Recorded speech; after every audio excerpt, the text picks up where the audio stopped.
Vandella, sound check. Can you hear me?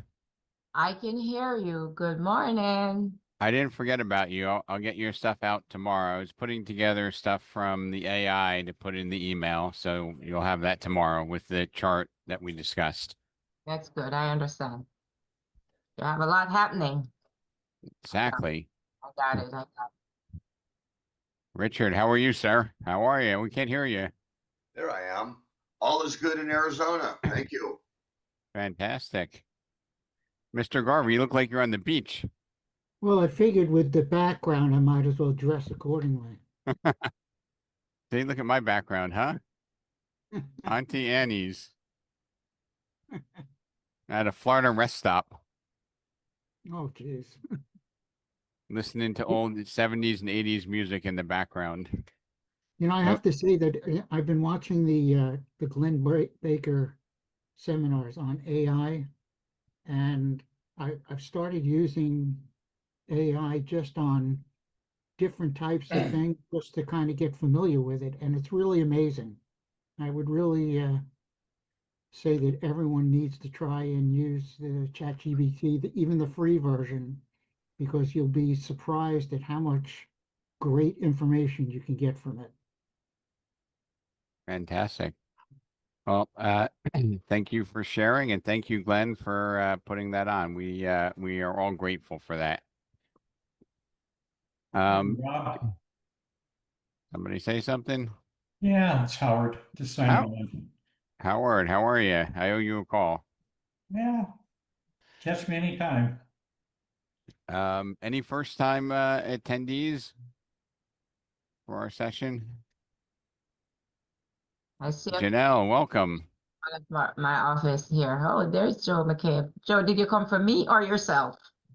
Oh, Bella. I'm here for you. What's up, guys? What's up there, Mr. McCabe? Actually, I'm here for the So Annie Ann's, Rob. I we, didn't. That can't be behind you. That's dangerous. we have Pennsylvania in the house. Welcome. All Welcome. right.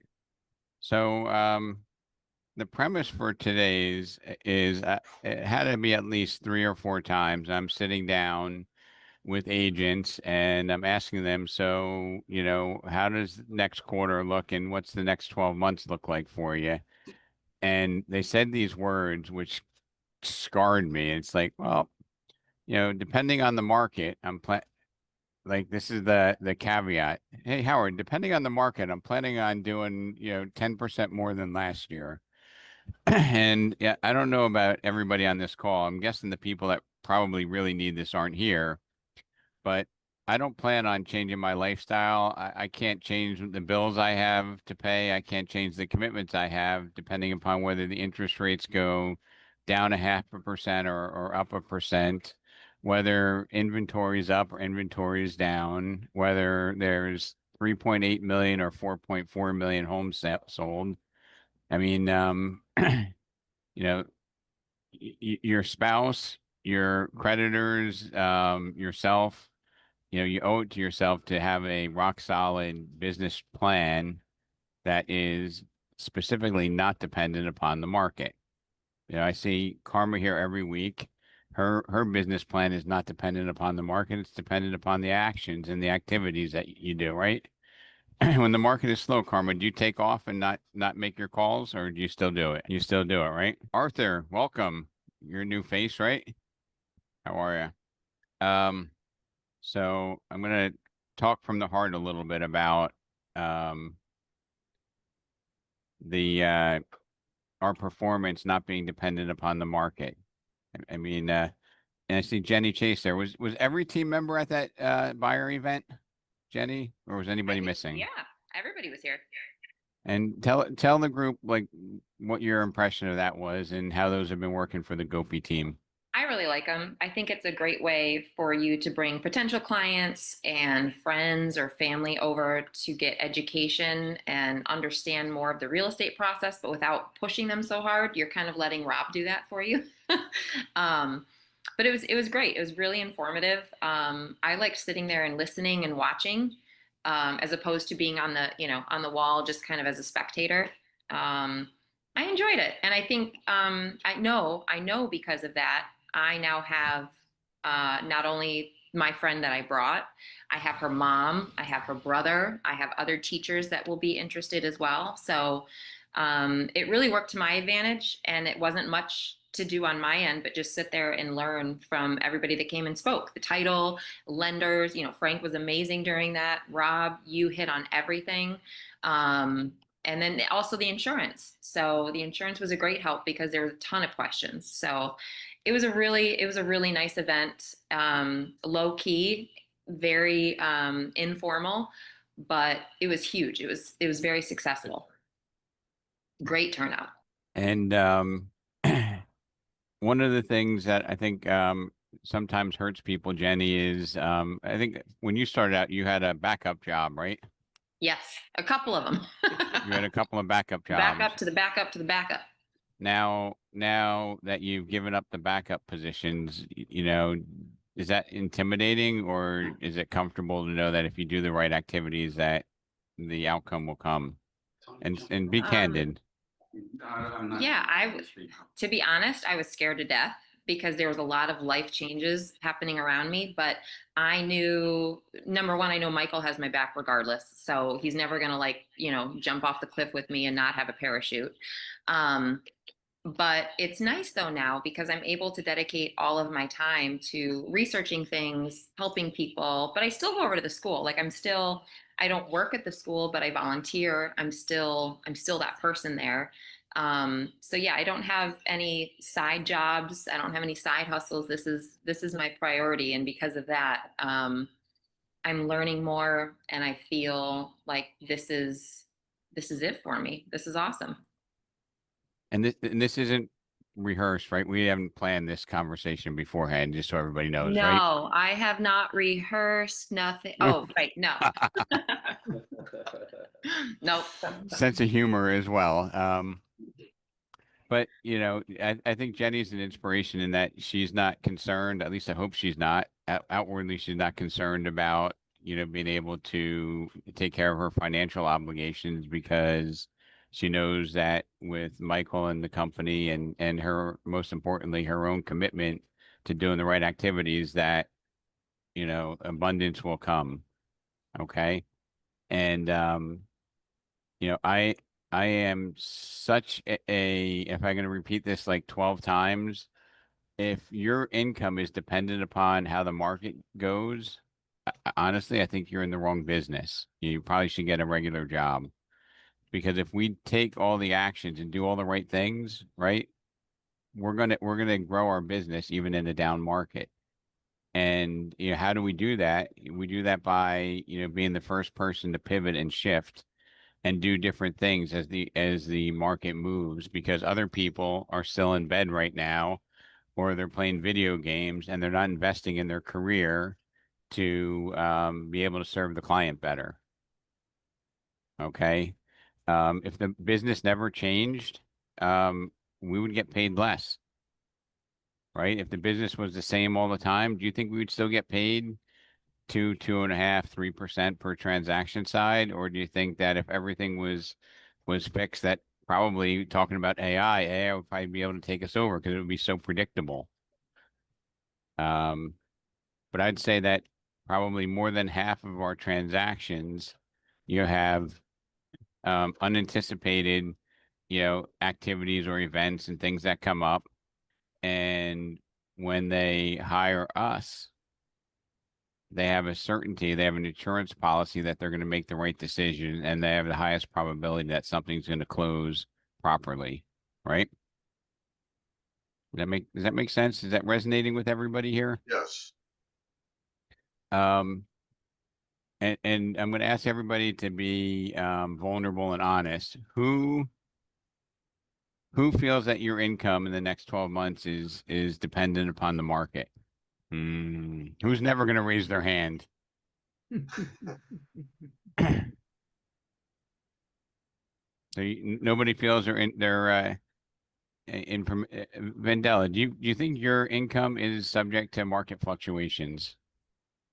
No, because And why I not? was gonna do a couple other things to make it work. Um, I use the market fluctuation to my advantage because when buyers shift to renting, I'm going to rent them a property. So I work with lenders, I work with buyers, I work with sellers, I work with everyone. So I shift my my area to whatever is working for that time. So if I had to be a listing specialist because that's what's selling, I am going to be that. If I have to work with buyers, then I am going to work with buyers. If I have to work with renters, and I think that's how I've survived over the 16 years is because I don't just stay in the one lane. I'm in New Jersey, I'm in Pennsylvania, I'm in Delaware. So if people are moving out of Philadelphia, they're moving to Delaware, I'm going over there to sell them property. I'm going to Florida if I have to. So I think the shift is good for me because I'm open-minded and I'm not afraid to go where I need to go to make the money, but real estate is the business. So Now, can I press you just a little bit to think outside that box a little bit? sure. Because I think that you're saying that when the market shifts and people are more of a renting mindset, that you pivot to that, right? Yes, Did I I'm hear you doing say that that? plus everything else. Correct. Well, how about like I have a fundamental belief, like, home ownership should not be um market sentiment conditional, right? Like if somebody gets married, they have kids, they need more space. I think that they shouldn't say the interest rates are high or everybody's saying it's not a good time to buy. I might not buy, right? I think we have a moral obligation to educate people and not just to respond to, hey, I think it's probably better to rent now than buy, right? I think I would say, can you tell me a little bit more why you feel that way? And I'm not selling you, but I'm helping you make a good decision. And my heart tells me that 2 years, 5 years from now, Vendela, that you would come to me and say, you changed my life by giving me the confidence to buy, or giving them the honest information that maybe it's not the right time for you to buy now, if there are extenuating circumstances where it's problematic to buy. But I think I think there's a massive pipeline of buyers that have lost interest in buying homes because of market sentiment. Who had a handful, who, if you've been in the business the past 5 years, if you go into your email, your cell phone, you look at the contracts that you wrote, um, there's an abundant number of buyers, and it has to be, that didn't accomplish their goal during the pandemic because there was limited inventory, right? The math didn't add up. It's like musical chairs, the music plays, and when it stops, there's 11 buyers in one chair. Where are those 11 buyers now? Have you abandoned them? Well, you shouldn't. You have to still reach out to them. You Right, but can't, as you these are say, the educating them. so Vendela, it's the same family, it's the same couple, it's the same person, right? That had a desire to do something, right? We probably called them a couple times. They said they're waiting for interest rates to come down or some reason, right? But that reason's been programmed into their head by their coworker, by the media. Maybe it's by, hey, it's now $200 more a month or $500 more a month because the rates have gone up. Okay. But that pipeline is still out there. Okay. Maybe we've abandoned them.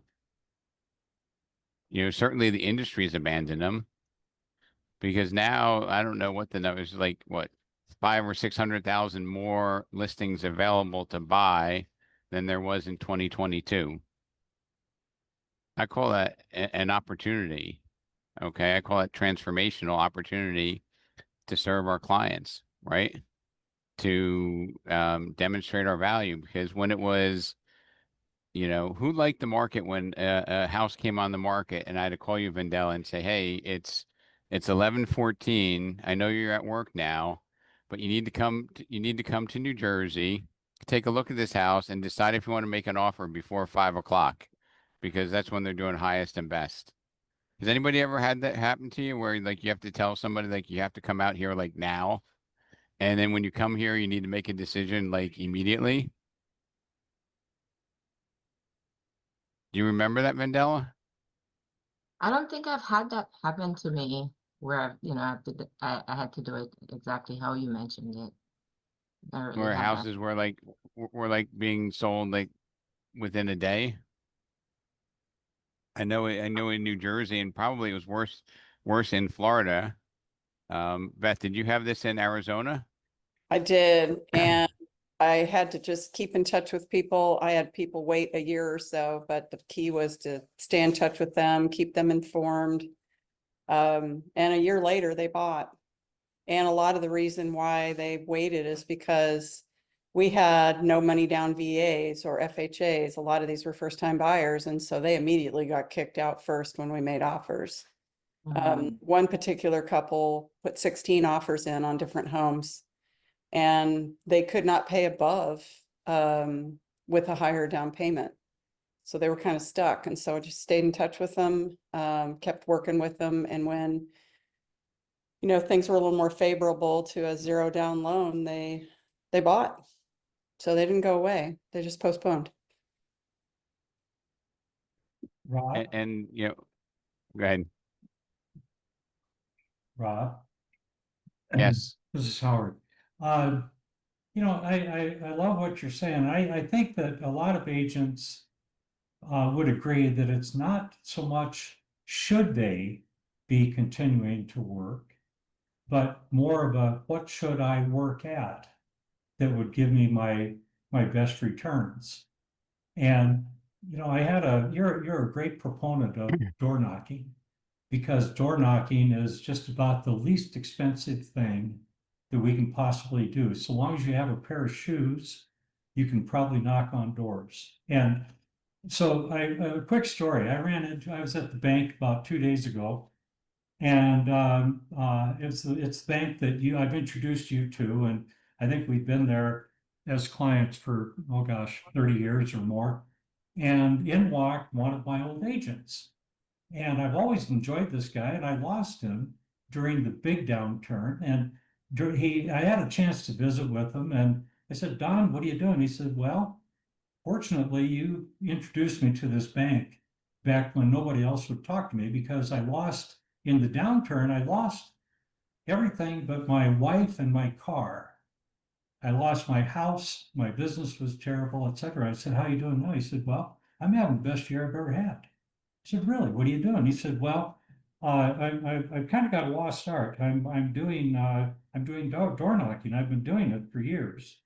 And I said, "Really? How does that work out for you?" He said, "Well, I'm a little sweaty right now." And it was about 11 o'clock in the morning, 11:30. It was already 108 degrees out in Phoenix. And I said, "So you do this every day?" He said, "Yeah, I do it 5 days a week." I said, "Do you ever, it's hot. What are you doing?" He said, "Well, it's produced about 40 sales for me in the past 2 years.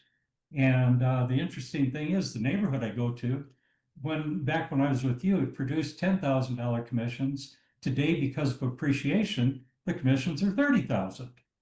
So I just take a minute, and I'm going to give you his statistics. By the way, we're talking this coming week.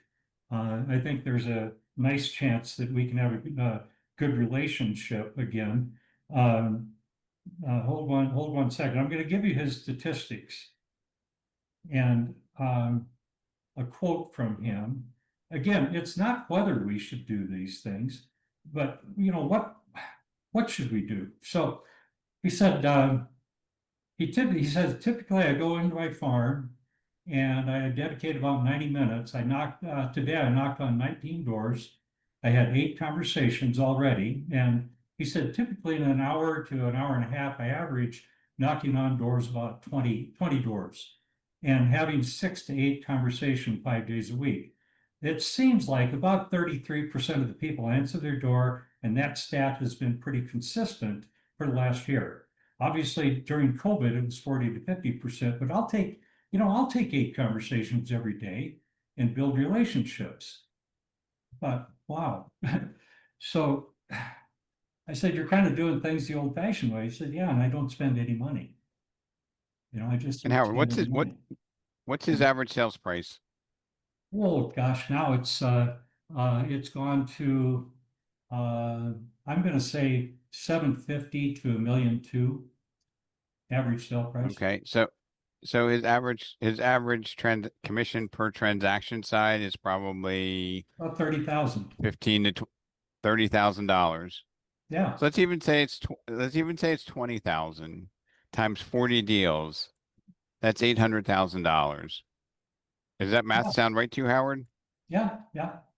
Yeah. Okay, so Yeah. my question to the entire group is, if you knew you could make 800,000, would you sweat and knock on 20 doors a day? Or would you do 10 doors a day for 400? Like, if you knew the formula would work. And that's a Well, I think the rhetorical better question. I don't question want, is, the better question is, do you have an hour and a half a day? Because that's all he does. He spends about an hour and a half a day at the project. And then he does follow up the balance of the day, probably in a very nice air conditioned home.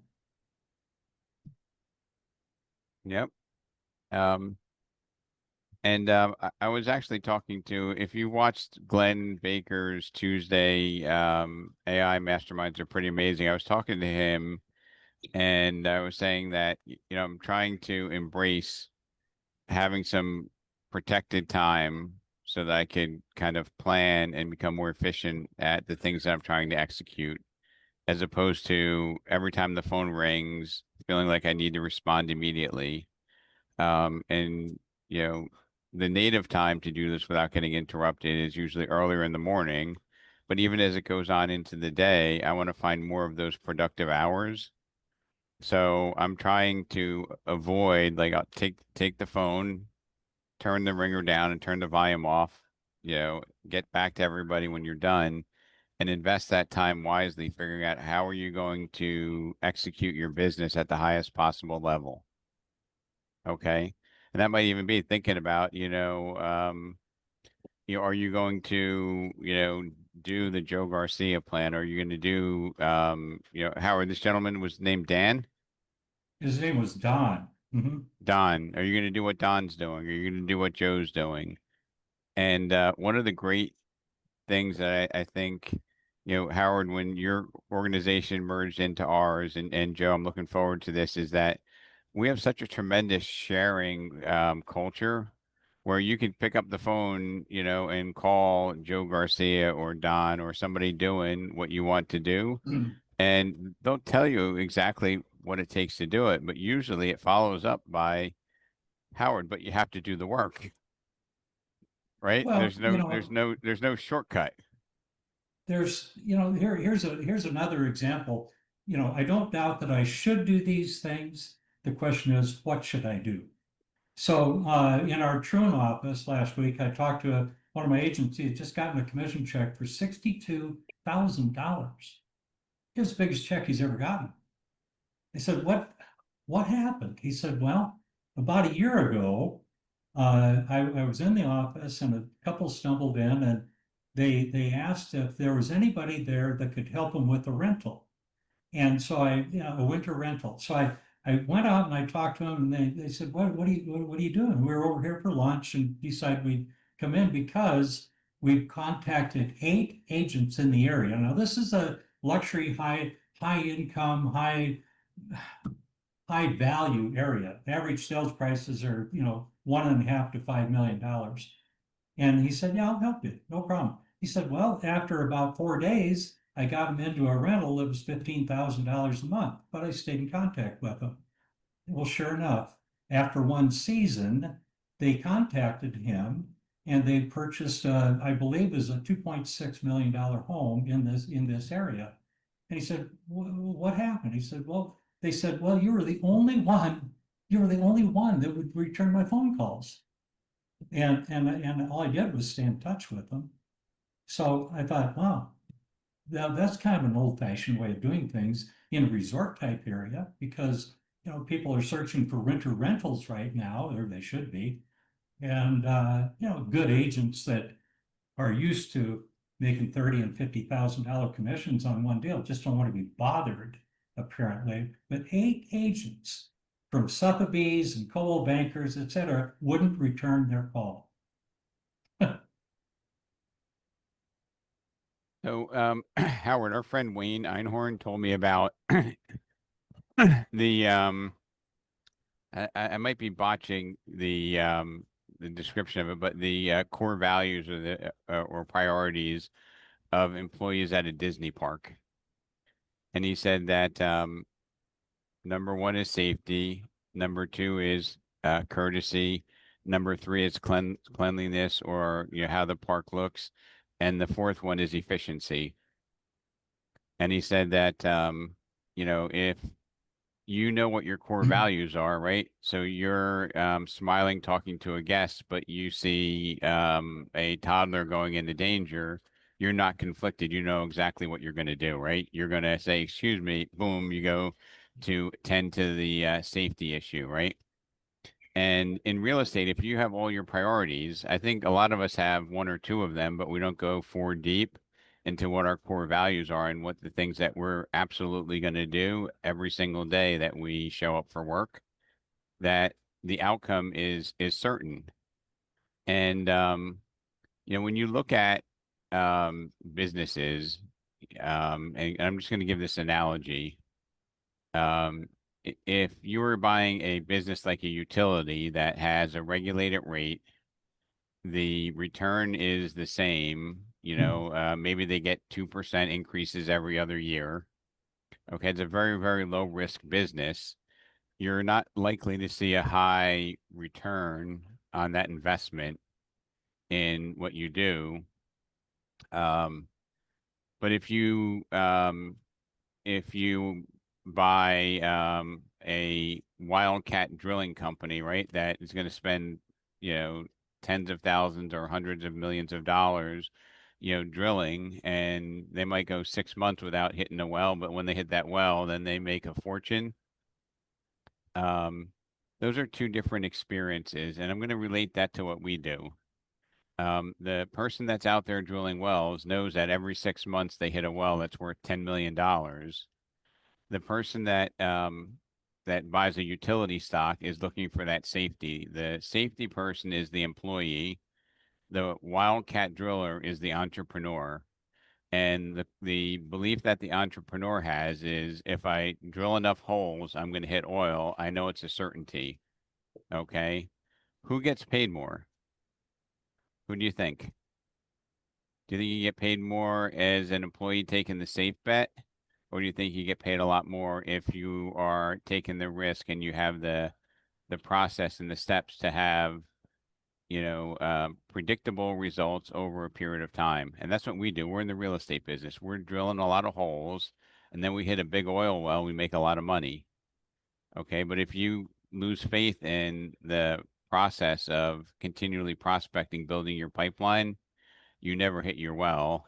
And sometimes we see people regress back to safety. They go back to a salary or hourly job just because it's comfortable helping them pay the bills. But Don knows the formula. You get a little sweaty, you do the work, you talk to 20 people, you knock on 20 doors, you talk to 7, sometimes 8, and over the course of a year, I'm going to make 800 grand. And you know what? It doesn't matter what the weather is. It doesn't matter what the economy is. I think Don, I never met Don, but I know what Don's made of. Don's going to be successful. Is there any doubt in your mind, Howard, that, Don's going to do 38 to 45 deals every year, regardless of the market? I think I've got to look him up. I said 40 deals over the past 2 years, so I think he'll average about 20, 25, somewhere in there. But good heavens, Okay. if they're $30,000 commissions, work the numbers. That's a pretty good payday. And even if Right. I'd stretch that and it's half of that, if he's only knocking down $300,000. $400,000, that puts him in the top 5% of all the realtors in Arizona.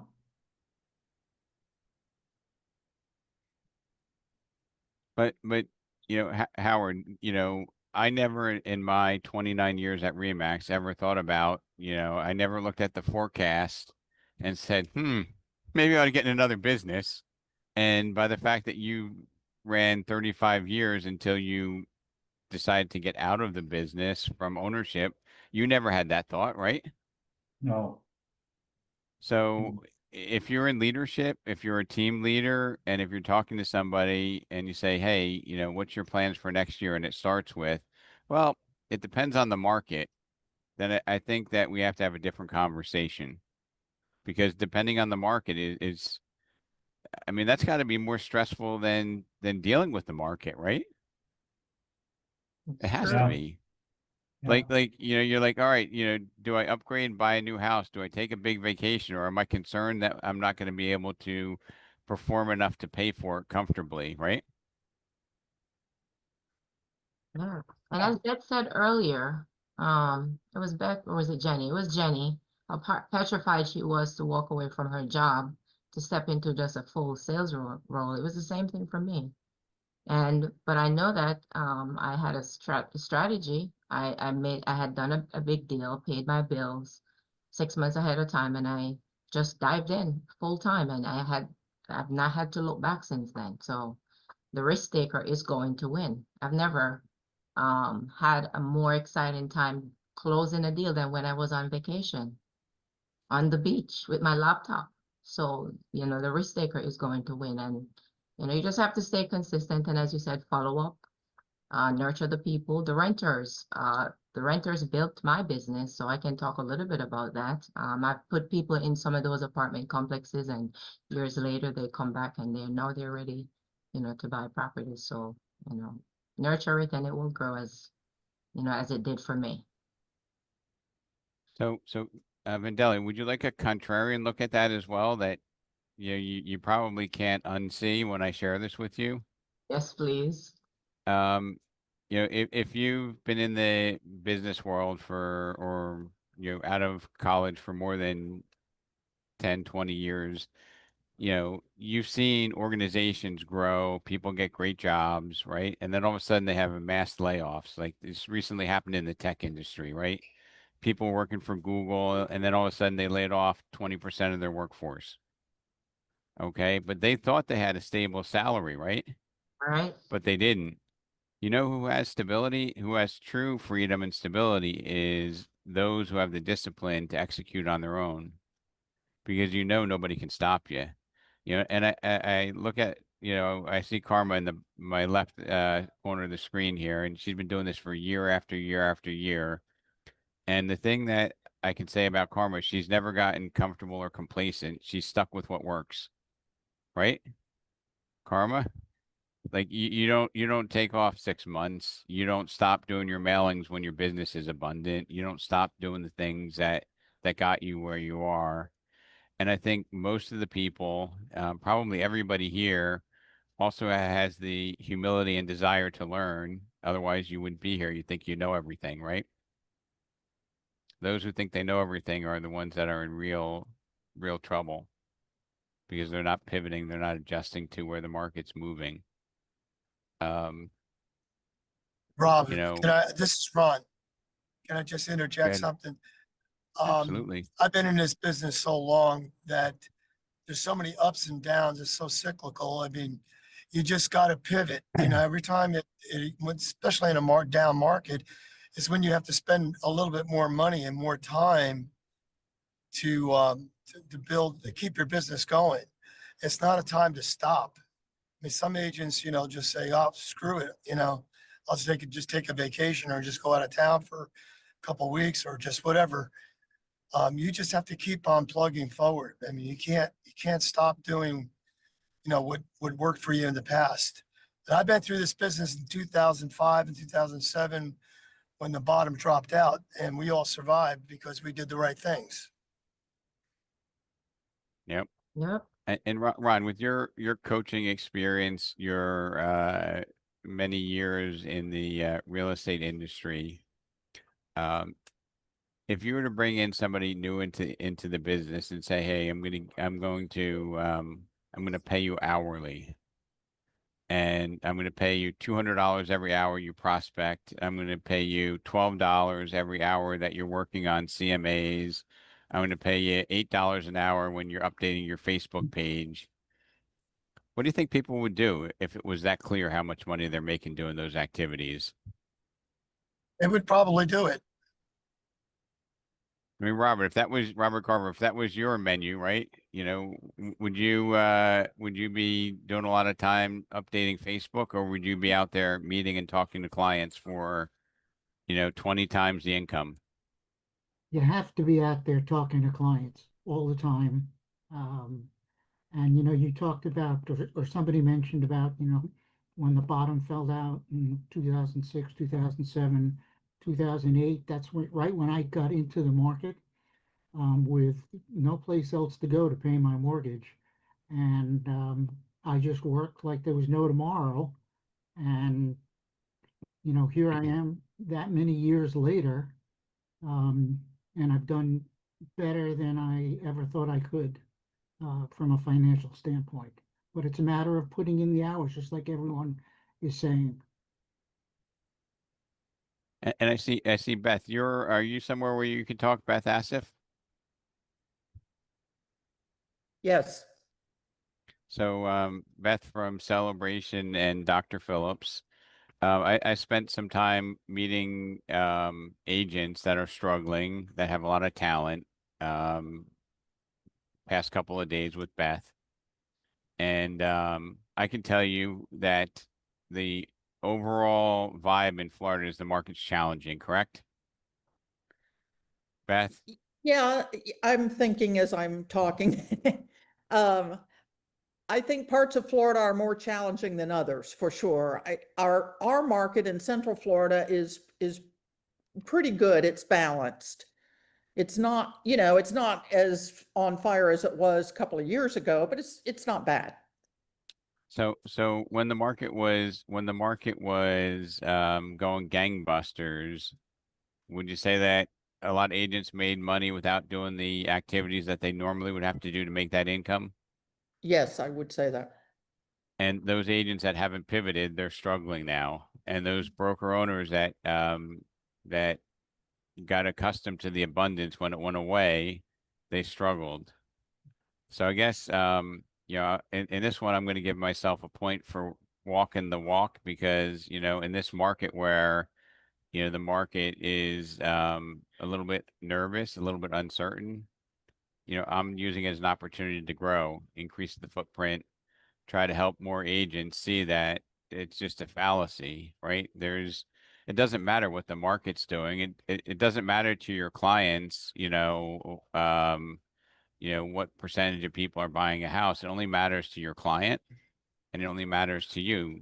Okay. That's really the scoreboard.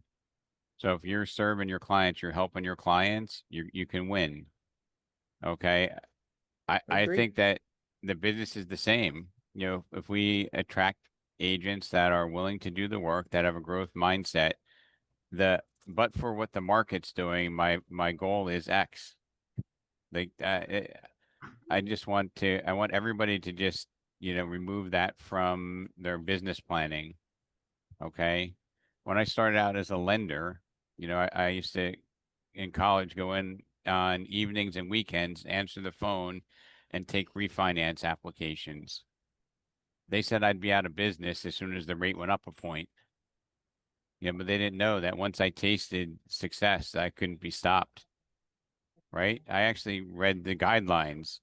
I understood the process. I figured out how I could help people. And that's the game. You just rinse and repeat, do it again and again and again. So when you see somebody, I want to catch my break, or, I can't wait for the market to turn around, then I'll be, doing much better again. There's no time to wait. And there are agents in this market having the best year ever. And it's not like it's a very random one. There's a lot of agents that are having their best year ever. I'm going to go on a limb, say Glenn's probably having his best year ever, and last year before that was the best year ever before that. And there's a handful of other Glenn-like people in our organization that choose to have the best year ever because of the actions and the activities and the decisions they're making. I'm going to give you a couple of things to write down. One is your pipeline is your lifeline. Okay, like, who you're working with is going to determine what's coming down the road, right? And that should be your warning signal. If that pipeline isn't robust, then you need to work harder or you need to pivot and do something different.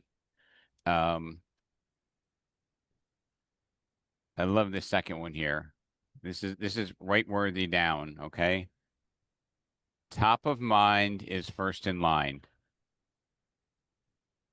Top of mind is first in line. So if you're not keeping in touch with your clients and somebody else is and they're top of mind because it's your client, but somebody knocked on their door, who do you think is going to get that opportunity? A lot of times it's the person that's top of mind that hasn't abandoned.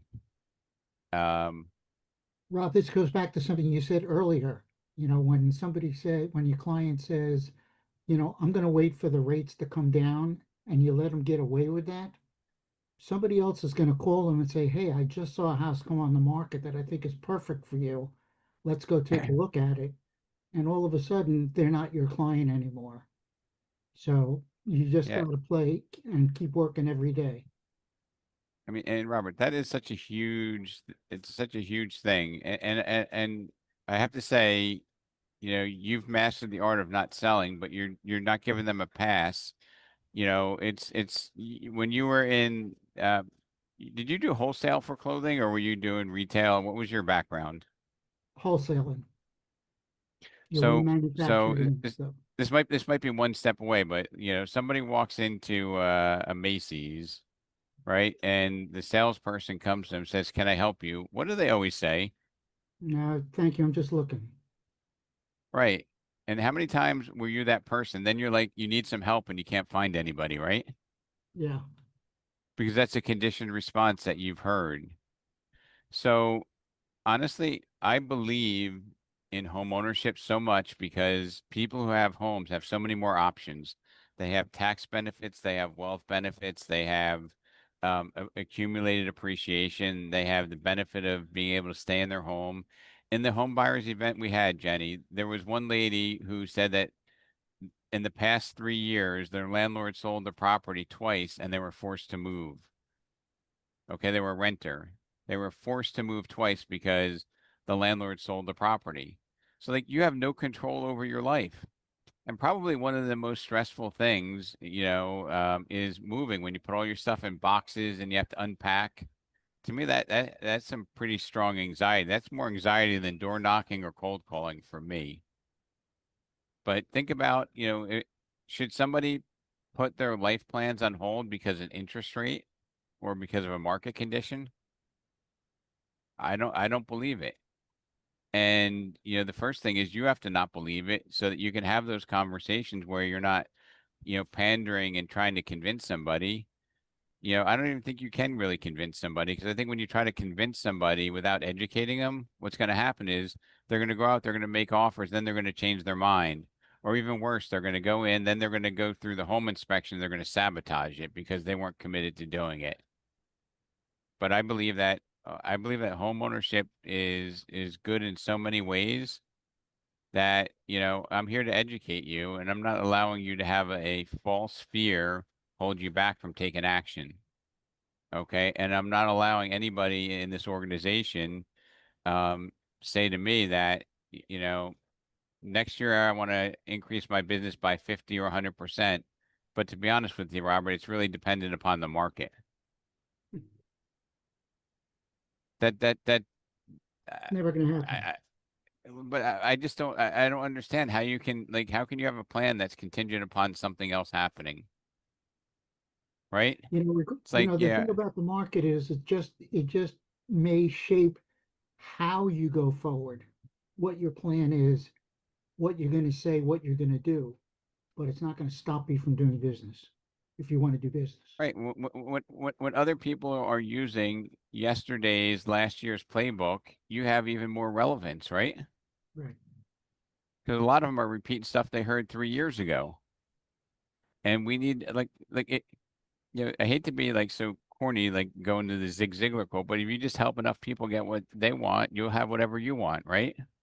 And I'll give you a Chet Holmes quote. Okay, when you feel lazy, okay, think of this: you have a moral obligation to help as many people as you can, especially the ones that you know, and would say that you're their agent.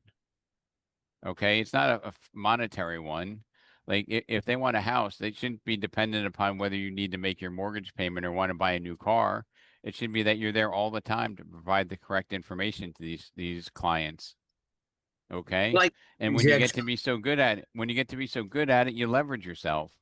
Sorry to interrupt. Go ahead.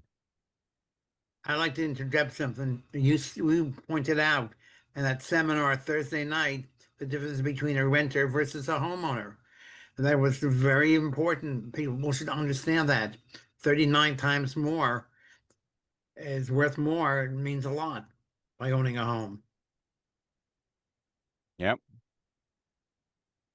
And if you don't take the time to, if you try to cut corners, which is what you were able to do in 2022, 2021, right? Everybody was convinced that they wanted to buy. Um, all you had to do was open the door and say, how much do you want to pay? Right? And then you were trained that these bad habits would produce good results. Okay, now you need to have the normalized habits of being in the sales business. Here's another interesting one.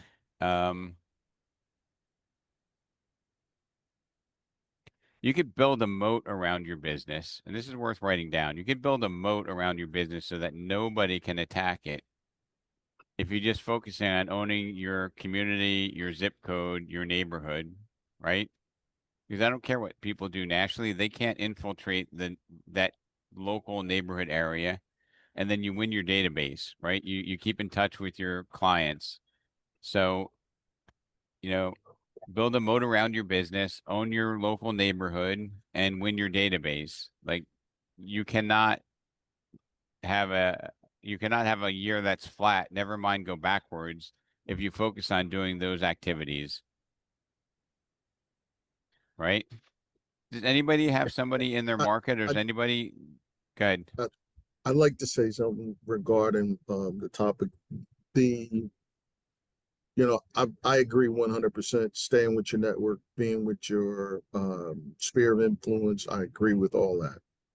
Um, but I've been getting inundated, and maybe you guys can share your sentiments as well. But I've been getting inundated by companies that are calling for referrals. They want to give me referrals. Like it seems like every day I get a call from a company that's offering me referrals, and they want to charge me 10% of whatever the commission is, and they got all these different programs. Are you guys experiencing that? And if so, how do you deal with it? And do you have any companies that you've been successful with? So I have a couple of comments on that. Number one is what they're doing is they're preying on our desire to get an easy way out of the business, right? You're going to give me free referrals. I'll make just a little bit less, and there's the solution. I actually got one. It was either yesterday or the day before, and it was a no upfront charge for the leads. It was a 20% referral fee, but I had to pay $595 registration fee. I'm just like, and I think the call was from like India or the Philippines. Um, I think it's a scam. Like, and your most valuable business are the people that are 6 degrees of separation from you, right?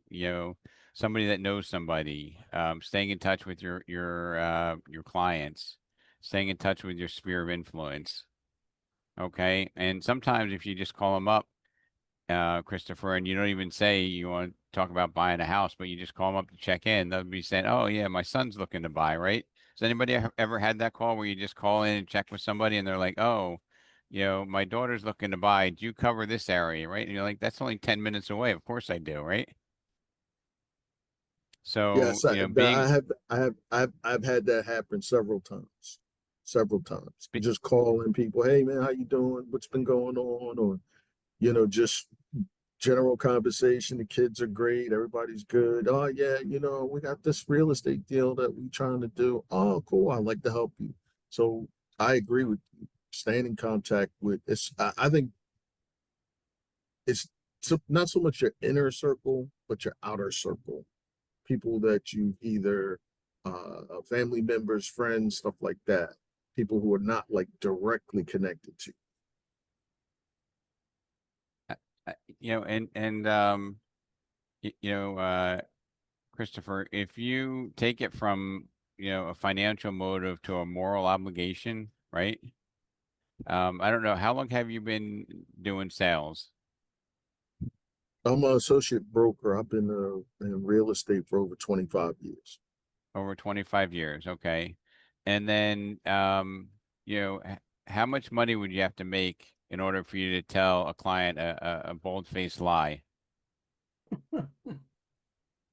How much money would I have to make to lie? It's a trick question because I'm sure you wouldn't lie to a client no matter what the money was, right? Right, no matter what Correct? the price is. Exactly, Right. correct. So either you lie or you don't lie, right? That was what I was trying to extract here, and I knew your answer would be, I'm not going to lie to my client, Rob. It's a stupid question. So you have a high moral standard in terms of integrity, but I'm just calling on you to have a high moral standard to help everybody that you encounter make the right educated decision on whether or not they should be a homeowner, what they should do. Instead of waiting for them to come to us, it's like I have to pick up the phone, I have to call, I have to find out how I can help you. And if I can help you, I want to make sure you have complete information to make the right decision for you and your family because for almost everybody in this country on this planet, real estate is a huge, huge piece of their life. They live there for crying out loud, and it's usually the largest financial asset most people have. I could go through stats. I could be like a chat GBT on here all day long. I did that for what, about an hour, if you were in Boynton the other day. But it's because I'm telling the truth. Um, most people, when they retire, they put money away in retirement accounts. Okay. They put it into 401k. They have Social Security, you know, but most people have more net worth in their house than their Social Security and their retirement account combined.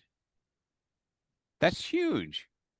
And all you're doing is you're transferring a rent payment to a mortgage payment. And then guess what? That mortgage payment's probably going to be fixed. Well, that rent payment over 30 years is going to quadruple. Okay, so I have a moral obligation to educate people on, what I believe. Okay, I'm not letting the media educate them.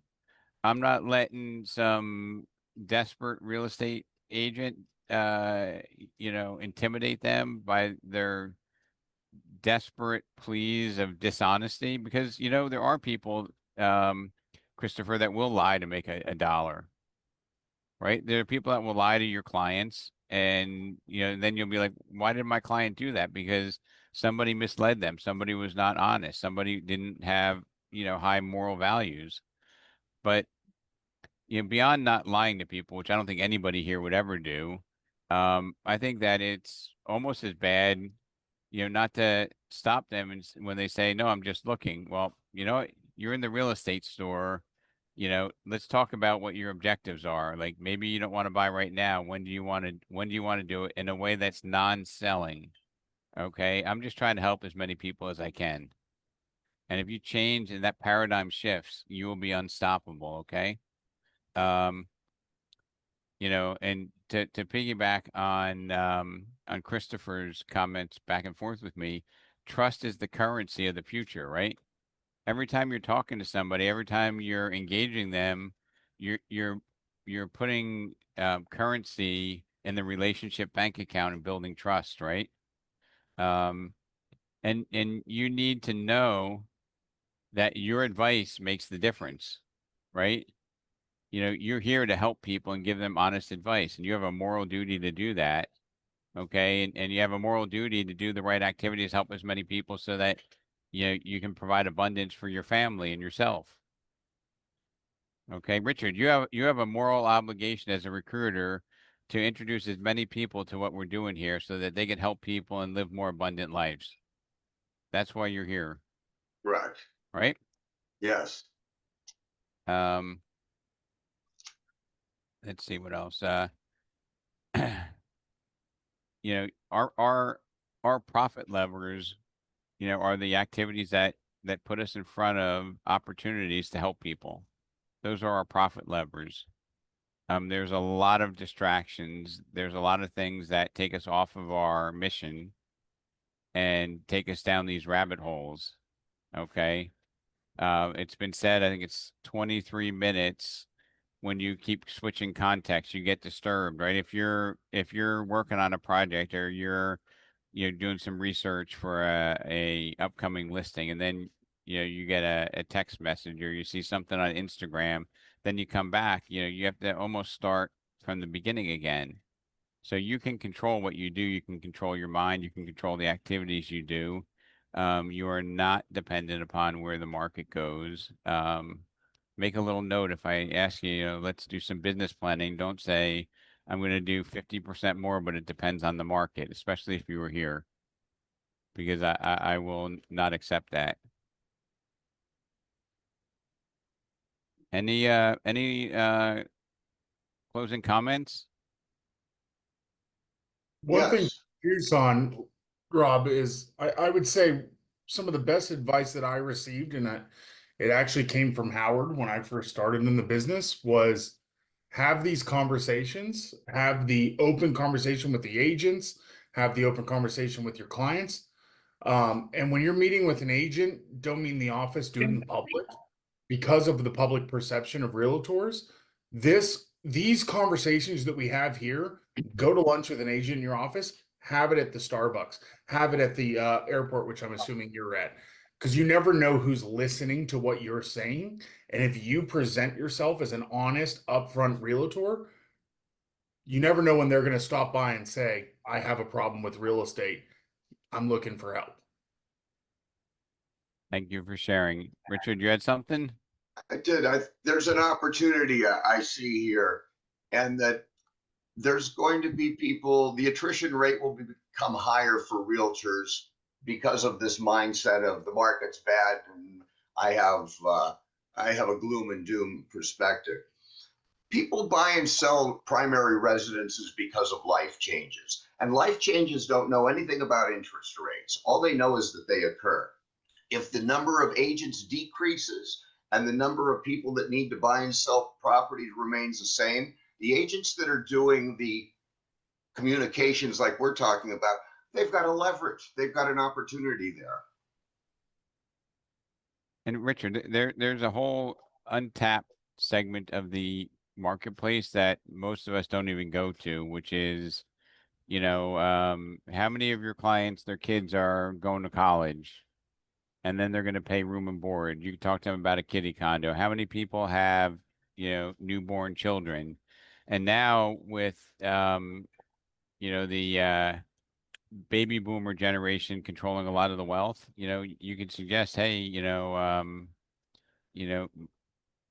hey, Richard, did you ever think about how you're doing your wealth planning, and how much of your wealth planning or your retirement is in real estate diversification? And it's not like I'm selling. It's like I want you to have the opportunity to make the choice whether it's right for you or not, and not just completely exclude it, because real estate is excluded as an asset class because your financial advisor doesn't make money when you buy real estate. Does that make sense to everybody? Yes. Right? So if they're not making money, are they gonna refer it? No. And it's a tremendously under invested class for most people. And I'm not saying it's right for everybody, but I think everybody should have that option, right? Yeah, Well, So, Rob, yep. we all know that the motivators in real estate have never changed in the past several decades. And they actually have nothing to do with today's stock market, which is probably down 600 points. I don't know. Nothing to do with the bombing of Iran. The motivators in real estate have always been death, divorce, relocation, kids growing up, and financial issues. They happen all day, every day. And if it's not happening to your database, it's happening to somebody that your database knows. Period. It's just the way it is. And so to predetermine, if you already know that your database isn't going to produce anything for you this week, you should probably get a job at the MGM in Vegas as a clairvoyant act. They're hiring. But if you don't have that talent, then in fact, death, divorce, relocation, kids growing up, and financial issues are the cornerstone of our industry. They always have been. You just can't predetermine who is subject to it today, or who in their family, or who in their database is subject to it today. It's an impossibility. But if you're not talking to them, you are automatically excluded. If you, again, if you are clairvoyant, get a job at the MGM. They're hiring.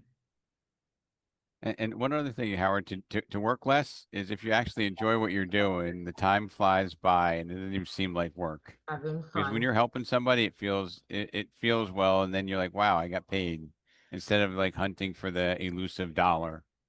To Christopher, you Wilson's had point, to Wilson's point, you know, you one of the things you brought to us was wear your Remax pin, wear a name tag wherever you go, because people, part of that death, divorce, relocation, kids growing up, and financial issues invariably comes up. And if you're a stealth agent, it'll never happen to you. But to the point that my good friend Don now at 108 degrees was wearing a dark blue polo shirt with not only a logo on it, but his name tag. He was sweating like a pig, but he looked like $1,000,000.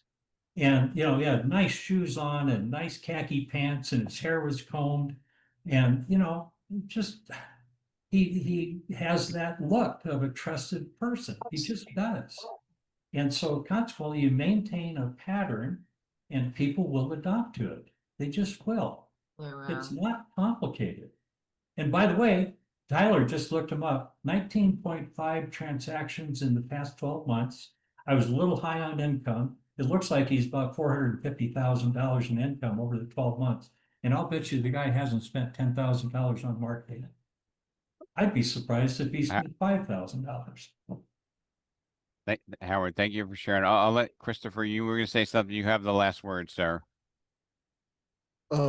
Thank you. I think as agents, we all need to be consumers of what we do. I think for purposes of just generating income, generating residual income, as well as doing the business. Longevity is important in this industry, and if you really want to be relevant, you really got to be a consumer of what we sell. So buying property as an agent is probably one of the most important things that I've seen, in my career. And, obviously in the networking with your clients and all, they see you're in the business, they see you're doing the business, and of course they want to get into the business. So you're a perfect person to get them involved in it because you're also in the business. So I wish everybody well, and keep doing what you do and do it to the best of your abilities every day. Rob, I need to add something to the meeting. I'd like to thank Howard for sharing about knocking the door. I always take at least minimum 3 points and from the meeting and apply it to my business, which is a new one, is door knocking. Also, disciplined. I am very disciplined. Disciplined in business is very important. The second one, prospecting. And the third one, if what you have in your pipeline is not working, find another way that will work. Thank you for sharing with us. Thank you. Thank you, Karma. Well, welcome, affiliates. Appreciate the turnout here. We look forward to sharing ideas and referrals, and welcome you to our family. Have a awesome weekend, everybody, and happy Father's Day to all the fathers. Okay. Happy Father's Day. Great weekend run, everyone. Bye. Best wishes to everybody. Guys for showing up for me. Thank you again, Robert. Yep. Thank you, Rob. Bye-bye, everybody. Thanks, everyone. Thanks.